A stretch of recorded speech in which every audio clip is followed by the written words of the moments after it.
thinking about particular groups and those who kind of are separating from themselves, I want to kind of put a focus on the Black elite. So, for example, talented 10th, Black bourgeoisie, Black upper middle class, and this idea of respectability politics and um, how it plays out in the representation of Black culture. So I'm thinking about things like the commodification of Black ghetto culture, ghettoized culture. You have things like TikTok, Shade Room, Black Twitter, and so which come from the Black underclass. And so how do you think, so thinking about respectability politics, and then also thinking about the ways in which the Black underclass have been commercialized and popularized. So that may be kind of two different ideas there. So you kind of split that up there in your response. Yeah, respectability politics. So it's important, and it's very interesting when we witness the manner in which respectability politics divides us. So in many ways, I guess I am part of a particular class of African Americans. I have a terminal degree, college professor, et cetera, et cetera. And I also happen to live in Southwest Atlanta. So there may be some watching who know what that means. I live in like Southwest Atlanta, which is closer to Bankhead than Buckhead. So if you listen to Outkast, you know what that means. And I think as it relates to respectability politics, it's a trap. So the trap is this: Black people that reach a certain status, or perhaps aspire to, judge other Black people who have not or do not, and the degree to which they have not is expressed in how they express themselves culturally. Their speech, their clothes, what they listen to, how they listen to it, et cetera.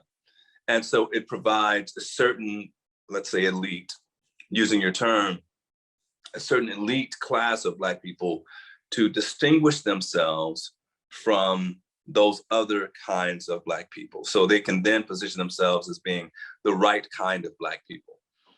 The interesting thing is that those people generally don't think about the cost.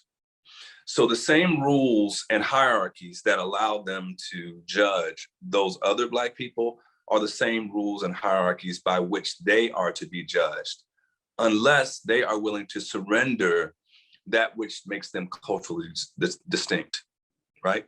So we're talking about, we can think also about code switching. You and I both code switch on a regular basis. And one of the reasons that I code switch is because I find powerful value in the kinds of cultural expressions that are tied to my community, Southwest Atlanta. I don't find the same meaning and identity in the kinds of cultural expressions that are required of me at Georgia State University. So when I'm at Georgia State, in many ways right now, this is in many ways a performance. I do not speak this way most of the time, right? I understand that this is a kind of currency in the academy, and so I produce it for the academy. But this is what I do. It is not who I am. I am not willing to surrender the way in which I identify culturally in order to, be seen as some kind of special type of Black person.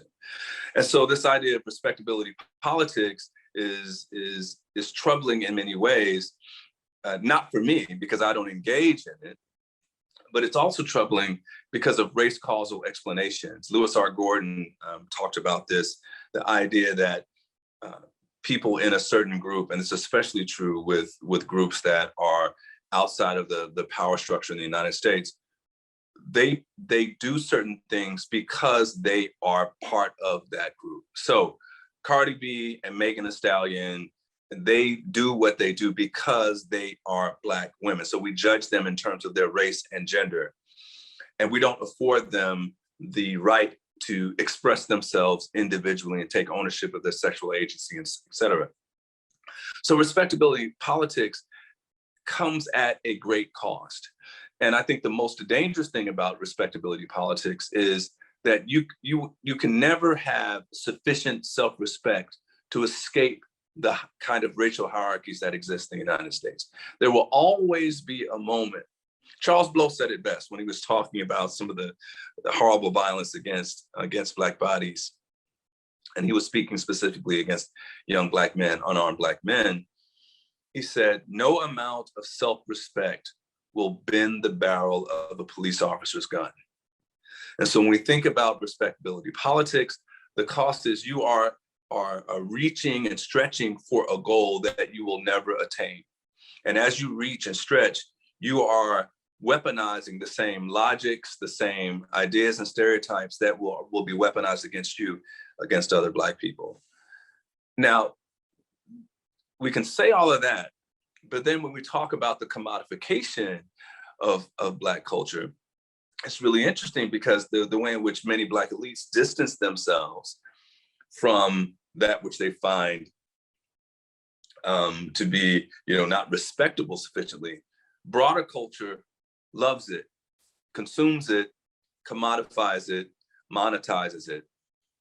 And it is something that has been happening in the United States, as you know, for decades.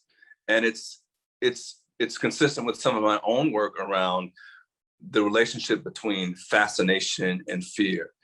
And so I think of it as a symbolic consumption of Blackness without the cost of white supremacy.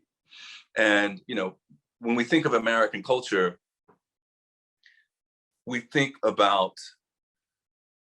contributions made by groups of people that have been oppressed in this nation, but the commodification of that culture, of those cultures, does not protect them from the violence of white supremacy. And so there's a really interesting interplay between respectability politics and distancing, the kind of distancing we see, and the reverse, which is an embrace of this culture by those that don't have to live with the consequences of actually being Black. Thank you for that.